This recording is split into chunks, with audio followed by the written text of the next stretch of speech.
She smiled and joined in the laughing. As she continued eating. Near the end of the meal, Jinwoo heard Bellion's voice inside his head. "My lord. I have the soldiers ready, just as you asked." "Good."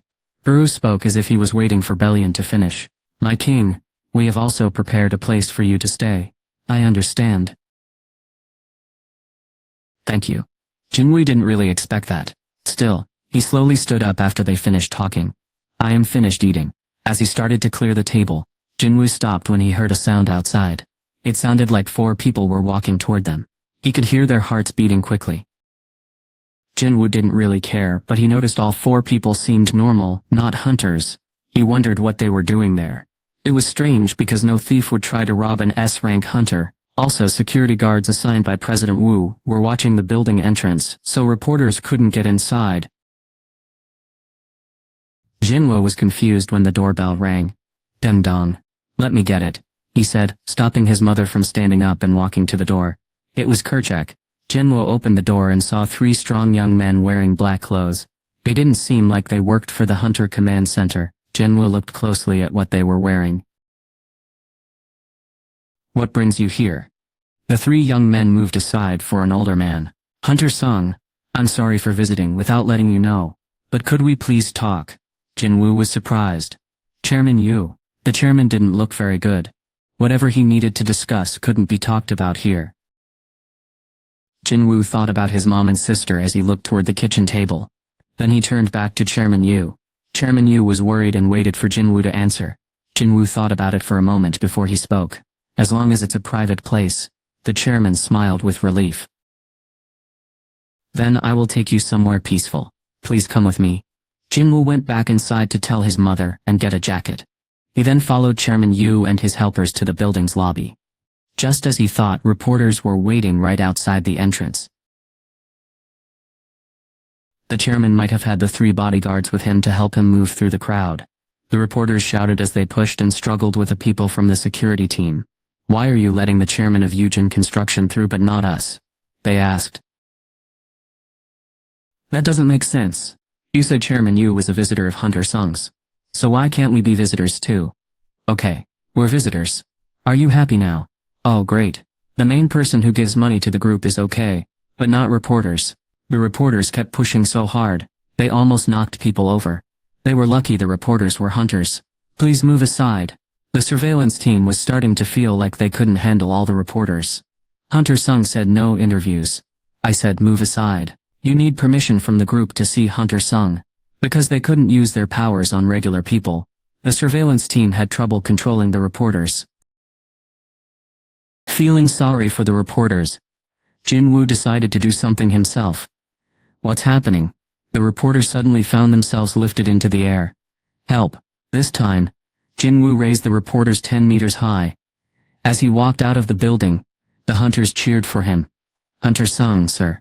Hunter Sung." The hunters were used to his actions and weren't very surprised by what was happening. Chairman Yu and his 3 guards were very surprised.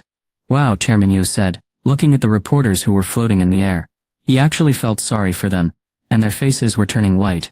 The leader of the group walked over to Jinwoo. He looked worried, but he couldn't stop himself from smiling. "Hunter Sung, we're going to get in trouble if you keep doing that. They were making too much noise for me to ignore." "Ha ha." Hidden inside a bubble of magical energy, nobody outside could hear the reporters shouting. The leader looked up at them. "So how long will you leave them up there this time?" "I think about 5 minutes to calm down." The hunters on the surveillance team laughed at the new longest time. "Ha ha ha ha ha. Quiet." The hunter in charge covered his own mouth to stop laughing and tried to make his team be quiet. He looked at Jinwoo and asked nicely, "Please just make sure everyone stays safe. You don't have to worry about that at all." Jinwoo had become very skilled with ruler's authority a long time ago.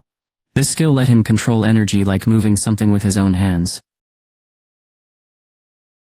Even if he moved away, the magical energy would gently bring the reporters safely down to the ground. He couldn't help if they felt sick though. Jinwoo thought that was a fair warning, since they were making so much noise in front of his house. Chairman Yu's car stopped at the curb, and Jinwoo and Chairman Yu went inside to sit in the back seat. The car drove away from the apartment building, and toward Chairman Yu's large house. There was no place more peaceful than Chairman Yu's living room. The chairman led Jinwoo into the room, and the two men sat down across from each other. I want to speak with Hunter Sung alone. Okay. Please sit. As soon as Chairman Yu's guards left, Jinwoo began to talk. So how did you know? Jinwoo hadn't left any clues that he had helped. How had the chairman found out? Jinwoo listened carefully as the chairman explained. My daughter saw you leaving the hospital that day. The chairman's daughter Jinwoo remembered seeing Jinyo's older sister near the guild office. It made sense now why she seemed familiar. He hadn't realized she was the same girl he'd met near the hospital. Even though he tried to be careful and keep things hidden, a small chance event revealed his secret. He smiled to himself. Chairman Yu had been watching Jinwoo closely. Now he could finally relax. It was a relief. Jinwoo might have helped him because he is a good person. But Chairman Yu was still nervous that Jinwoo would be angry about learning his secret. If Jinwoo had been angry, Chairman Yu wouldn't have been able to face the person who had helped him so much. Luckily Jinwoo didn't seem very upset. So it really was you, Hunter Sung. It was. Jinwoo didn't even try to say it wasn't true. This news surprised the chairman a lot. Many people tried to get on Chairman Yu's good side to help themselves, and sometimes they didn't even offer anything in return. But this young man was different. He had saved someone's life. And it wasn't just any life, he saved the life of the head of the biggest company in Korea. He didn't want anything back for his kindness. If his daughter hadn't seen Jinwoo, Chairman Yu would have gone on with his life never knowing how he got better. This man was usually very good at hiding his feelings, but now he was filled with emotion. But why? He tried to control his feelings and continued. Why did you help me? Chairman Yu had asked Jinwoo for help before and offered him a lot of money. But Jinwoo had said he couldn't help at that time. So what made him change his mind? That's what Chairman Yu really wanted to know. His heart beat faster and faster as he waited for Jinwoo to answer. Each second felt very long. Because I decided you were someone I could trust. Chairman Yu was surprised by this answer. He hadn't expected it at all. What do you mean? If you would do anything to get what you want, I wouldn't have helped you when things were difficult. You mean because I didn't try to use Jinyo? Yes, Jinwoo nodded. As expected from the leader of a big company, Chairman Yu quickly understood what Jin was saying. Chairman Yu had a secret plan he could have used against Jinwoo. It involved his son, Jinyo Yu, who was a leader in the Asian Guild. But instead of using unfair tactics, Chairman Yu believed Jinwoo wasn't as strong as people said. Jinwoo believed in getting even if someone hurt you, you should respond in kind, so he decided to trust Chairman Yu back, even though it took him a while to make up his mind. I made a good decision, Jinwoo thought with a smile. Tears streamed down Chairman Yu's face. I don't know how to thank you enough. He wiped his eyes and looked very serious. Please let me repay you. Even if it's just a little bit of what I've received, please let me help. Chairman Yu said. He felt he owed this man a favor. Is there anything you need? I don't want anything. Just Chairman Yu listened carefully. If this man Jinwoo wanted money, Chairman Yu would gladly give it to him. If Jinwoo needed something, Chairman Yu would do whatever he could to get it for him. But Jinwoo's request surprised Chairman Yu. If something bad happened to me, Jinwoo said, pausing for a moment, would you please look after my mother and sister? Jinwoo wanted Chairman Yu to take care of his family if something ever went wrong. Jinwoo had saved a lot of money, but it didn't make him feel completely safe. Chairman Yu was someone who could help protect his family. Is that all you need, Hunter Sung? Yes, that's enough. Chairman Yu didn't think anything bad would happen to Jinwoo, but he agreed right away. I promise you that. Their long talk had finished. Well then, as Jinwoo started to stand up, Chairman Yu was a little sad. Their meeting was ending. He had realized he really liked this young man. If Jinwoo could join their family, he had never thought about using his daughter to try and get Jinwoo to marry into the family. But he couldn't help asking, are you dating anyone at the moment? The chairman would be pleased to have Jinwoo marry his daughter, Jinhee. He thought Jinwoo was a remarkable person, but Jinwoo smiled. There is someone I like. Oh, Chairman Yu's face turned red, as he realized what he had asked was a little awkward. But Chairman Yu wasn't someone who worried too much about things. He couldn't change, so he stood up straight and said goodbye to Jinwoo with a laugh. I hope I don't have to keep my promise for a long time. Jinwoo stood up and smiled. I will try my best to prevent that. Since Jinwoo had already reached the highest levels in all his abilities, the only thing left to improve was how well he could lead his army. he went back to a special training area in Japan. A huge forest with no other people in it stretched out before him. When Jinwoo gave the order, the strongest warrior Bellion split the entire army into 3 groups. Bellion, Igris, and Baru would each lead one group. Jinwoo looked at the 3 groups of soldiers from the top of a hill. The energy he sensed from them showed that Bellion had carefully divided the power among each group. Bellion gave a respectful bow when he saw Jinwoo looking at him. He was very focused on doing things perfectly. Just like Igris. But was he joking? Jinwoo looked at the little shelter on top of the hill. Baru, come here quickly. Baru ran over instantly and knelt beside Jinwoo. My king. Baru immediately lowered his head to the ground. Even before Jinwoo finished speaking, Jinwoo said, "You think this is small? It doesn't matter how big it is. How can this even be called a shelter?" Baru made a sad sound. "This is the very least you deserve," as our king Jinwoo covered his face with his hand. He had forgotten that ants build things. Thinking about how big their homes are compared to their bodies, he should have known they could build something amazing. Jinwoo looked up and was surprised by how grand the ants' shelter was. A large white stone castle had been built, stretching across the whole area. It was very tall, and Jinwoo had to tilt his head back to see the top. He rubbed his forehead and sighed. That black flag waving on top of the castle. What were you hoping to do? Bellion quickly stood next to Baru and got ready. Boom. Jinwoo was speechless as he looked at the 2 marshals. He turned to face the other soldiers. Okay, let's start the drill, everyone. A loud shout from the shadow soldiers made the ground shake. Ransamal, pride and worry 1 day, 2 days, 3 days. After 3 days since the strange large gates appeared over 8 different countries, things started to become serious for those countries, and the ones nearby. People were upset, because no one knew how to fix the problem, so they began to protest and ask for help. The news kept showing pictures of the large gates, and reporting on the growing number of protests. It has been 75 hours since the gates first appeared. The government has not yet responded. I see a group of people marching and holding signs asking the government to do something. More and more people are joining these protests. The demonstrations are becoming stronger. It feels like things could become very tense. This had not happened in Korea when the single large gate first appeared. Experts quickly figured out why, and the reason was simple. When the magical gate first opened, the Hunters Association of Korea quickly called all available hunters together. The people of Korea felt safer knowing there was someone who was even stronger than the best hunters in the country. A TV expert explained that hunter Jin Woo-sung had almost single-handedly stopped 2 very dangerous dungeon breaks. These breaks involved powerful creatures that were like giant ants and other magical beasts. He did most of the work himself to keep everyone safe. Hunter Sung was known for dealing with 2 very important events last year. Everyone around the world watched what happened in both Japan and on Jeju Island. The television network that showed the events on Jeju Island made 3 times as much money in one day as they usually make in a whole year. What more was there to say? The host nodded as the expert touched his forehead. He said it was certain that people in South Korea would start to think Hunter Sung could handle any danger. Because of this, people in Korea stayed mostly calm even after a huge gate appeared in the sky over Seoul. 10 million people lived in the city and the gate was very large.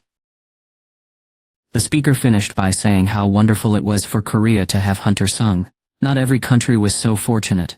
Strong hunters were unusual, and not found equally everywhere. Of course, countries where monster portals had opened, but didn't have many strong hunters were experiencing more protests and problems.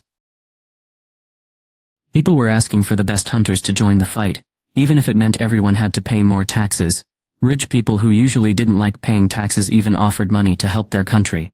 As things became more stressful, important leaders from around the world came to Seoul, at the request of the Korean Hunters Association, to represent their countries. Everyone wanted the same thing: news about the 8 huge gates that had suddenly shown up all over the world. They heard they would get this information directly from Hunter Jin Woo-sung, so they were really excited. Phew, David Brannon said with a sigh. The leader of the Hunter Command Center decided to travel to Korea to get away from the president's many phone calls. He looked around at everyone present and wiped sweat from his forehead. So many people came.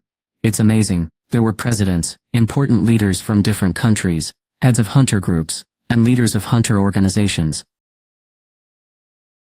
The director knew many people in the auditorium. These were people that most people would recognize. Brannon wiped his chin, looking at the worried faces around him. Everyone here felt a lot of pressure. No matter how important they were, they looked calm and relaxed. But Brannon knew they were actually very nervous. He felt the same way. It would be great if Hunter Sung said these gates weren't a problem at all. If David could tell his bosses about this, it would stop the president from bothering him. This was a chance for him to feel proud again. But if the news was bad, just thinking about it made the director feel very sad. He looked at the time, feeling worried. It was 2:55. Only 5 minutes until the announcement was supposed to happen. Tick, tock. David frowned as he listened to his watch, which seemed very loud. At the same time, Jinwoo turned to Bellion, after he finished checking the Shadow Army. What happens to the armies if their leaders are gone? The second-in-command will take charge of the soldiers. Bellion explained that the army of giants, whose king had been taken by the powerful people, had been led by its marshal for a while now. Jinwoo understood what Bellion meant and nodded. A powerful leader could take command of an army if its original commander was gone. This explained why 8 armies still appeared even though some of the leaders had been defeated. Jinwoo wondered something. If something happens to me, will you take charge of the Shadow Army? Bellion answered no. Our lives belong to you, sir. If you were to disappear, we would also cease to exist. The soldiers would live as long as their leader did. The strong devotion of these shadow soldiers who lived only for their leader and didn't worry about their own lives was one of the greatest strengths of the Shadow Army. If their leader died, his followers would also perish. Strength and weakness were closely connected. Something that made you strong could also become a weakness, and vice versa. If an enemy could use this to their advantage, could Jinwoo do the same? Jinwoo thought carefully, his eyes shining with determination. Right then, another voice spoke near him. My lord, it was Igris. If a big war starts, we won't be able to win. His deep voice filled the space around them. Jinwoo had talked to the knight often, but he still wasn't used to hearing Igris speak. Igris's armor looked light and smooth, but his voice was deep and strong like a brave knight who used to command many soldiers before he was brought back to life. It was strange how his voice didn't match his armor. Igris didn't seem to notice that Jinwoo was confused, and he kept talking.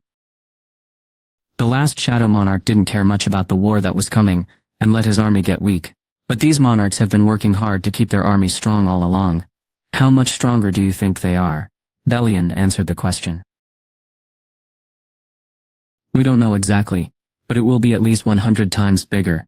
Didn't have any information about the other armies, so he listened carefully to the conversation between his leader and the other commanders. Jinwoo looked serious. 100-fold meant the enemy had at least 10 million soldiers. 100-fold, Jinwoo said quietly. I wasn't expecting a huge war. He had never thought about fighting a direct battle with so many soldiers, because his usual battle plans wouldn't work well in a fight like that. Jinwoo thought about what he would do in his next fight. His phone buzzed and shook in his pocket. He took it out quickly. A voice he knew spoke from the phone. Hunter Sung, this is Jinshu Wu. Yes, President Wu. The people you asked for are all together in the auditorium now. Was he coming this way? Jinwoo glanced back at Jinshul. All around them were signs of a terrible fight. The ground was broken with cracks and holes as far as he could see. The trees that used to grow in the forest were gone. The training exercises done by the special group of soldiers, divided into 3 teams, had left the training area badly damaged. Jinwoo had told the Hunters Association in Japan about the training beforehand, but the people watching were still surprised by how much magical energy was released. They had just seen how powerful the Shadow Army really was. Jinwoo saw this power too. From where he stood, he checked how strong his army was, and he was happy with what he saw. Jinwoo looked from behind him to in front of him. More than 100,000 soldiers were kneeling before him. They stood very still, waiting for him to tell them what to do. When Jinwoo didn't answer right away, Jinchul called his name carefully. Hunter Sung. Jinwoo smiled. Yes, I just arrived. You're here. When did you? Jinchul had told his team to let him know, as soon as Jinwoo got there. He turned and saw Jinwoo right behind him. Oh, Jinchul said, surprised. He blinked and then smiled, ending his phone call. I guess there's no need to ask when they'll arrive. Jinwoo just smiled and nodded. The 2 men stood in the waiting room of the auditorium. Behind the door, people from many different countries were excited to see Jinwoo. Jinchul looked at his phone to check the time. It was almost time for the show to begin. He still had a couple of minutes. Jinchul felt a little better when he looked at Jinwoo. Hunter-sung, are you going to tell everyone what really happened? Yes, I am. If regular people find out, there will be a lot of trouble. Some countries might not be able to deal with it either. I know. That was clear. Even the leaders knew this might happen, so they had kept their plans a secret for so long. But if the world was ending, didn't people deserve to know? Wouldn't it be better to know what was happening, instead of being surprised? So, Jinwoo decided to tell everyone the truth.